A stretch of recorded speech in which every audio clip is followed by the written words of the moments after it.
Welcome everyone. My name is Jennifer Polakowski. I am here with Tracy Perron and Carla Schaefer.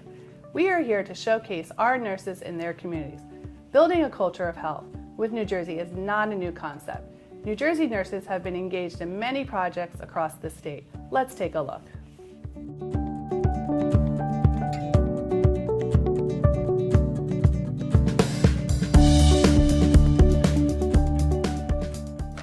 And welcome back to WCTV. Thank you for watching. Right now with us are our two very guests going to be talking to us about Healthy Steps and their program. Jan Sopwith, Mayor of the Township of Washington, and this program is Mayor's Wellness Program, and I'm very excited about it, and it was a great opportunity when Chris called me up and introduced himself. And I'm Chris Robertson. I live in town. I'm Director of ER Nursing at Valley, and I'd like to talk to you about a wellness campaign, a healthy wellness campaign. Larry? Okay, I'm Larry Davino. I'm an emergency room nurse at Valley Hospital. Been at Valley since 1991. Chris asked me to help him put this program together. We were out last Saturday handing out flyers. It's a wellness program that is being spearheaded by the mayor and Chris, and we're hoping to get a lot of turnout because it's going to make people healthy and get their cholesterol checked, their blood pressure, and their heart checked. So it's a good program, and I'll turn it over to Chris. So I'm Chris Robertson. I work with Larry. I'm the nursing director at the emergency department at Valley Hospital. This all started, I'm a student at Rutgers. I'm doing my doctorate in nursing practice, and one of the projects that I had to work on was working with the town I live in and introduce something healthy for the town. And you know, it was amazing really. I had a lot of the other students I'm in school with had real trouble reaching out to the mayors of their towns. But within seconds of calling Janet, she was on board, very receptive, and I felt very lucky to have this opportunity to work with her. But Healthy Steps is a program that is going to initiate you to become healthy. Chris is providing, and the mayor, screening programs. Last year, my wife and I, we started Couch to 5K. So we've run in 2 5Ks. I don't know if we're going to run in the third, but we ran in 2. So but the aspect of walking every week, walking around the lake, getting the screening done, improving the programs. He talked about spin classes. He talked about being on the campus. That's what we want to do in the community and to help it to grow.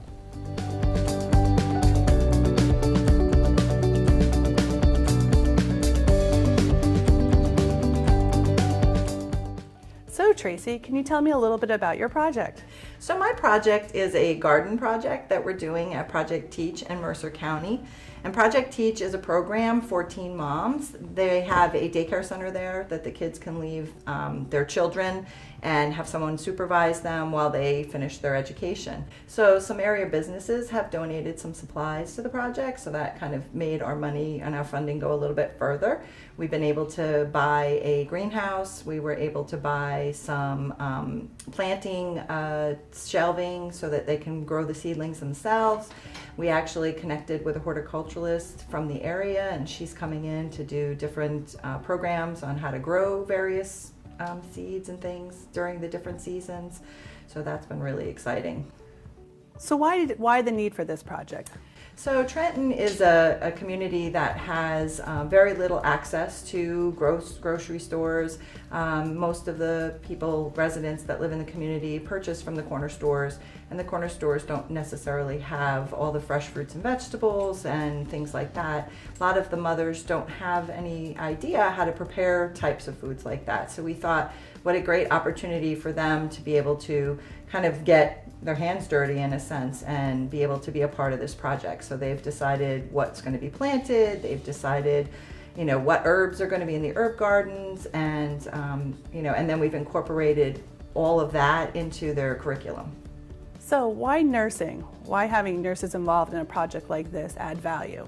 So the school nurse and I started talking about some of the opportunities that I was involved with within the city of Trenton, and we were trying to come up with an idea that would be valuable to the moms at the school. And the moms had been able to come to a wellness fair we had offered at the College of New Jersey, and they sampled some of the salads and things like that, and they were like, wow, this is actually good. You know, they were a little hesitant in the beginning.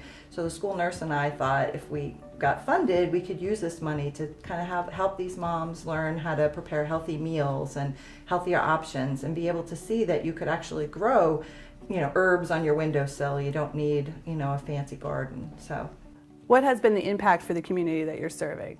I think one of the impacts has been the people in the community coming forward and offering their assistance in this whole project. You know, the horticulturalists, the volunteers from the community helping put the garden beds together. So I think that's been a really beneficial piece, but I think also allowing the moms to be able to see that they too can provide healthy options for their children, and I think that's been huge. So how can people learn about your project? Well, right now we're in the process of getting the garden finalized. They have had some visitors from the state come and see, because it is a state-funded program through what used to be known as DIFUS. And so they came and they looked at the project, and they've done a lot of advertising about how this is going to impact these mothers. And eventually we'll probably publish some information about it, you know, and get some details as to how this works for the moms, what the benefit is for them and their children. So can your project be replicated? Absolutely. I think my project would be easily replicated and at a very inexpensive cost to the community. And if people are interested in learning about it, how could they contact you? They could contact me by email. My email address is parent, P-E-R-R-O-N-T as in Tom, @tcnj.edu. So we've heard from Tracy talk about her project and how it impacted the community. Now we're going to hear from Carla about her cervical cancer education project. Hi, my name is Carla, and I'm a nurse manager at Rutgers Cancer Institute in New Jersey. As part of my graduate studies, I started looking at the data on our Community Health Improvement Plan for New Brunswick.